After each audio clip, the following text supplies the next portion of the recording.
Welcome in to Duval Daily, presented by GenJag.com. I'm Jordan DeLugo. Thanks for tuning in.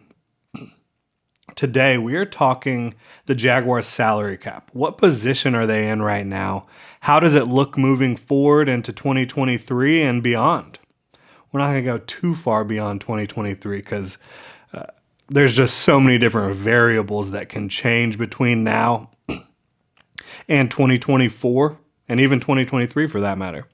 But we are going to look at where the Jaguars are currently, where they're going to be at moving into the 2023 offseason, and basically just evaluate what the Jaguars salary cap is looking like.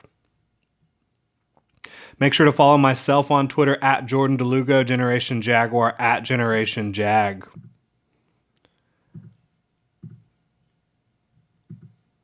For 2022, the Jaguars are at about $227 million in salary cap spending after you factor in the signing of Luke Fortner and Chad Muma, the two third-round picks that signed on Wednesday, May 25th.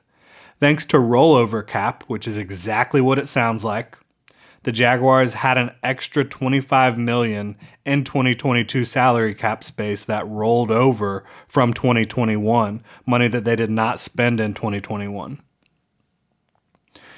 So their adjusted salary cap, even though the league salary cap is set at 208, I believe, their adjusted salary cap right now is $234 million for 2022. So if they don't use any of that extra cash that they have this year, because they're sitting at about $227 million, they have about $234 million in total cap into what's available for them. They have about $5 to $7 million that you could look at as potential rollover cash for 2023 if they don't go spend that on a free agent or a trade or anything like that. And at this point, it doesn't look like the Jaguars will sign or trade for any expensive players the rest of this offseason at least. It looks like they're set. They got their entire draft class under contract. They went out and spent a bunch of money in free agency.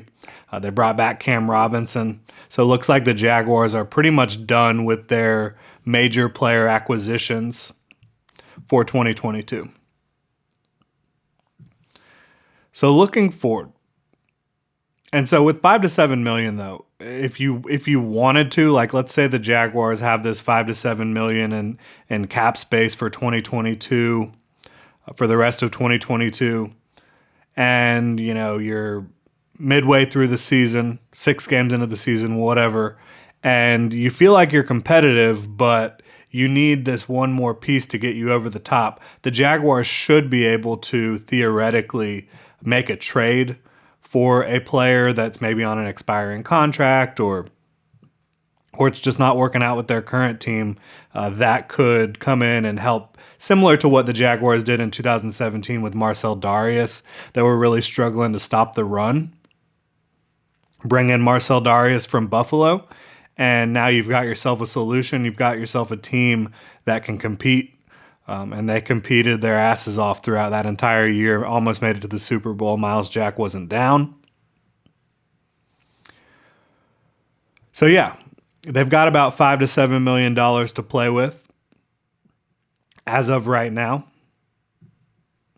But if they don't go and spend that money, that will roll over a good portion of it to 2023. And that is what we're mainly looking at today, is the 2023 salary cap situation. The cap is not set yet for 2023. That's obviously going to be something to monitor when the NFL does decide what the 2023 cap will be. That won't be till next spring, late winter, early spring. But Jason Fitzgerald of overthecap.com, he's projected that it will rise to 220 million to 225 million from 208. I would guess it would be closer to that 225 mark with all the money that the NFL is making this year. The cap would have been much higher at this point in time had the COVID year in 2020 not happened. That greatly reduced or excuse me, in 2021. That greatly reduced the 2021 salary cap total down to like 182. Then it rose in 2022 to 208. And now Jason Fitzgerald of overthecap.com is projecting it to be 220 to 225. So if it is 225 and the Jaguars have $5 million in rollover cap, which that's what it looks like as of right now, they would have about that amount. You're right around $230 million in total salary cap availability. But the Jaguars, when you look at their 2023 cap, they're at $243 million in total cap liabilities in 2023. So that puts them about $13 million over where they need to be in order to be under the cap. And all of this information that I've gathered and that I'm sharing with you and breaking down is from overthecap.com or spotrac.com. Both of those are great resources if you need to find salary cap information. But I'm kind of breaking it all down for you here. So again, the Jaguars have $243 million in total cap liabilities in 2023. They have what looks to be about a $230 million salary cap when you look at the rollover.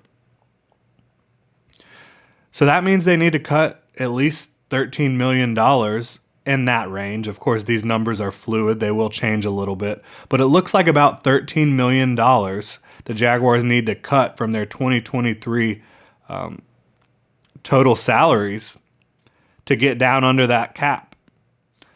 So you look at the guys on the roster who are potential cap casualties for 2023 to get under that $230 million mark.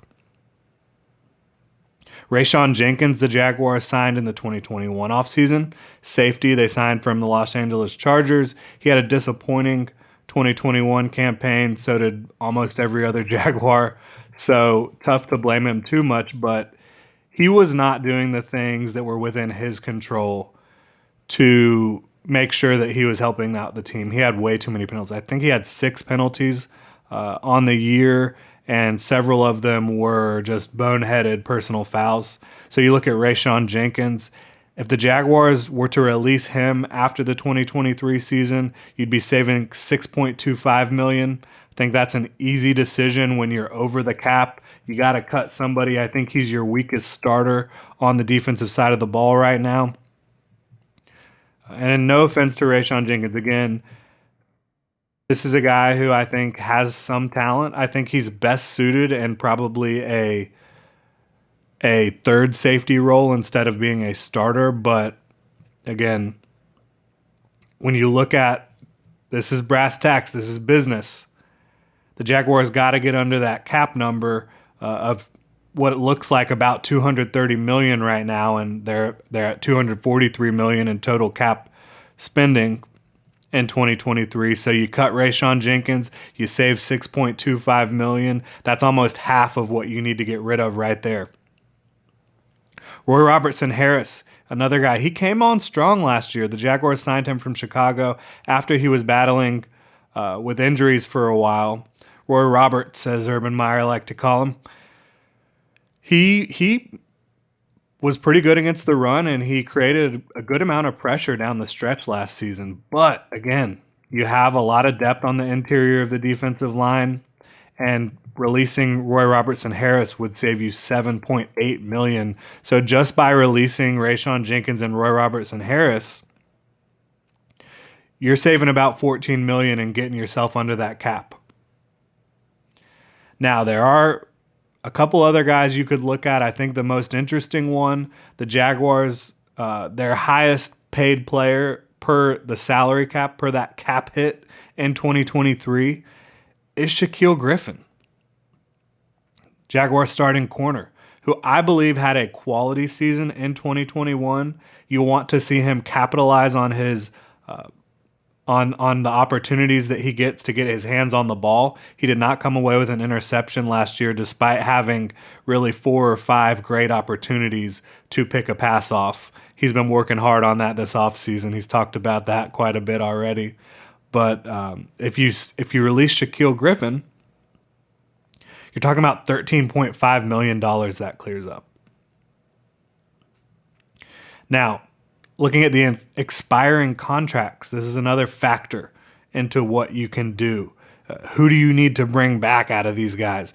The contracts that are expiring after the 2022 season.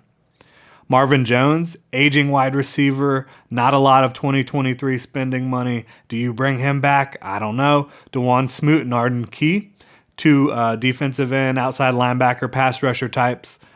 They're both on expiring contracts. DeJuan Smoot is in the second year of a 2-year deal that he signed prior to the 2021 season. Arden Key is on a 1-year deal.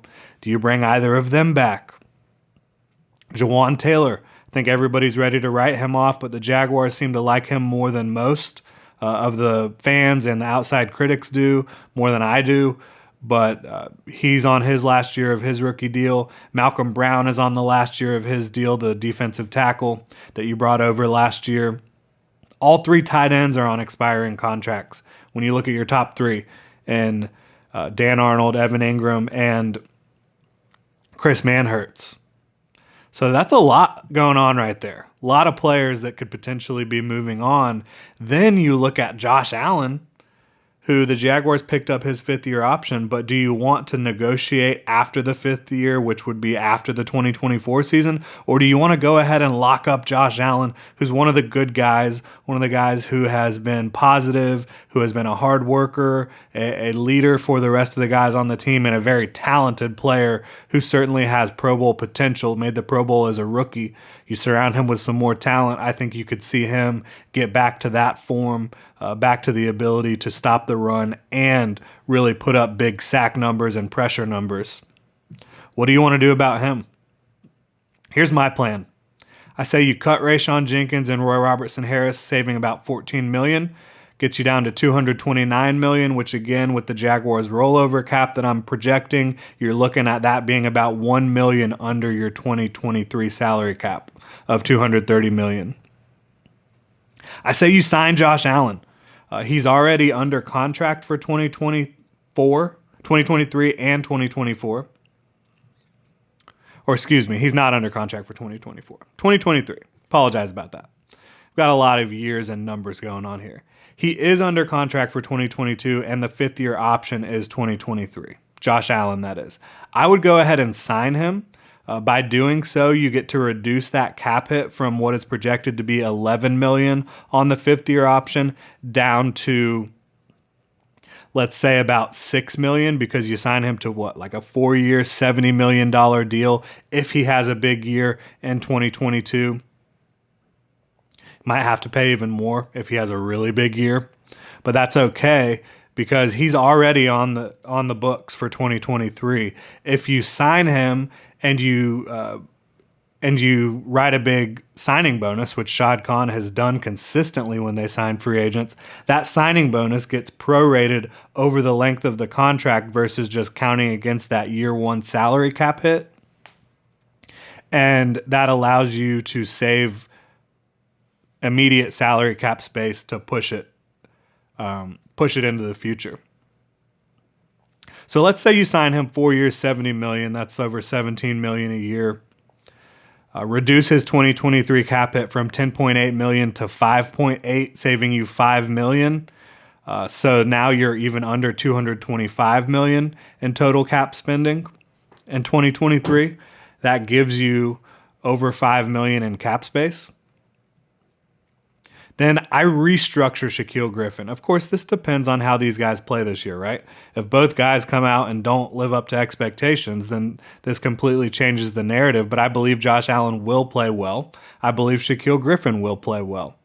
I say you restructure his deal, give him a nice signing bonus for restructuring, move a lot of that cap hit to 2024, where you've got a lot more flexibility than you do in 2023. And the reason the Jaguars don't have a ton of flexibility in 2023 is because they spent a lot in 2021 and 2022.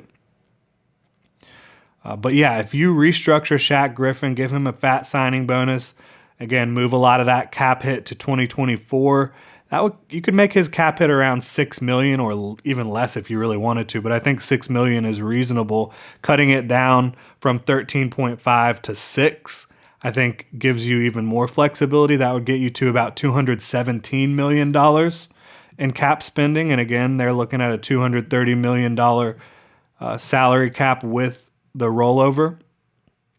So now you have some wiggle room. You have some flexibility. You can go into free agency and make some moves if you really want to, with about $13 million in spending. So you're now in a healthy cap situation, but not in the position to go out and sign multiple guys to huge contracts like the Jaguars did this year and in 2021 to a certain extent. But if you extend Josh Allen, you save money. You restructure Shaquille Griffin, you save money. You might be able to afford one big-time addition in free agency and bring in your draft class and be good to go. Maybe you need a wide receiver. Maybe you need another pass rusher if Kayvon Chason doesn't develop. Maybe you just want to get cheaper at corner for 2023, so you sign someone that you can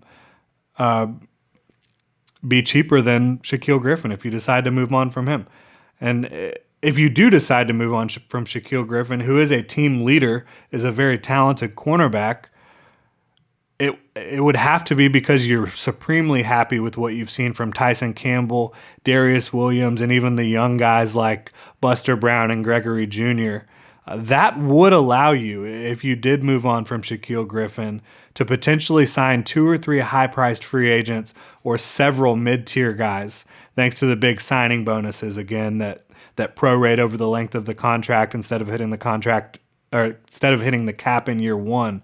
And Shad Khan has been consistently willing to ink those big signing bonuses.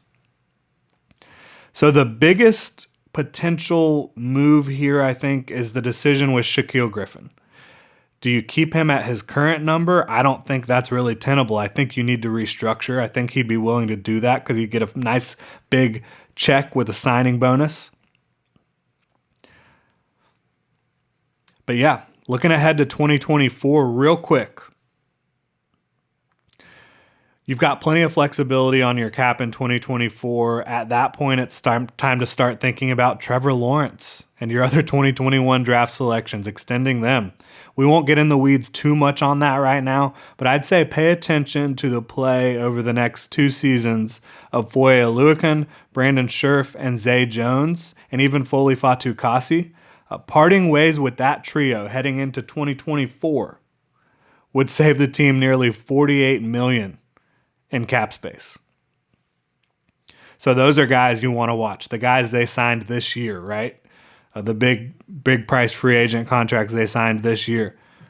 And the only reason I didn't mention Darius Williams there is because you've got Shaquille Griffin. If you move on from Shaquille Griffin at some point, you definitely want to hold on to Darius Williams. Even though Williams is older, he has a longer contract with the Jaguars. He's under a 3-year contract that starts in 2022. Griffin is on a 3-year contract that started in 2021. So Williams is under contract longer than Griffin. But again,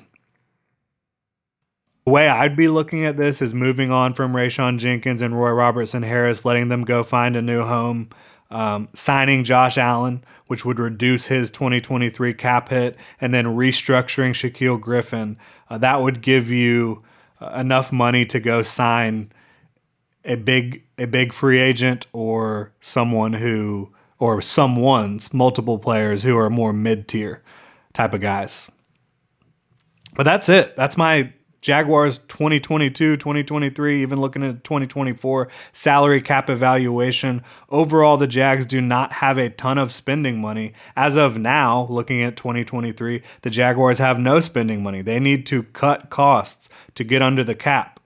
Is that a big deal? No, because you have some players, some contracts that you can easily get rid of. Again, in Raeshawn Jenkins, Robertson Harris, Shaquille Griffin, if you really want to. I don't think you should want to, based on the fact that this is a passing league. He is a team leader, a real high-energy, bought-in type of guy who's also talented, and I think he has a really good season in store for him, ahead of him in 2022.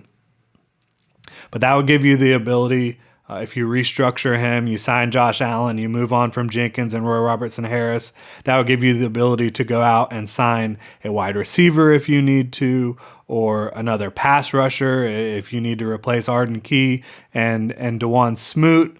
I haven't even mentioned, I forgot, James Robinson. That's going to be one of the more interesting situations, right? As a undrafted free agent, he was on a 3-year deal. He is going into his 3rd year of that deal. What do you do with James Robinson? You don't pay him big money, but do you pay him a reasonable amount to stay around? I don't know. You just drafted Snoop Connor. You have Travis Etienne ready to go. So that's going to be another interesting one to monitor.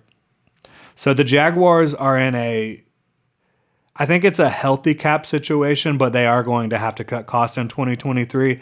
And then looking ahead to 2024, they've got a ton of money available. They've got a lot that they can do in terms of cutting contracts. Foye Oluokun, Brandon Scherf, Zay Jones, Foley Fatukasi, even Darius Williams. So they've got a lot of flexibility for 2024.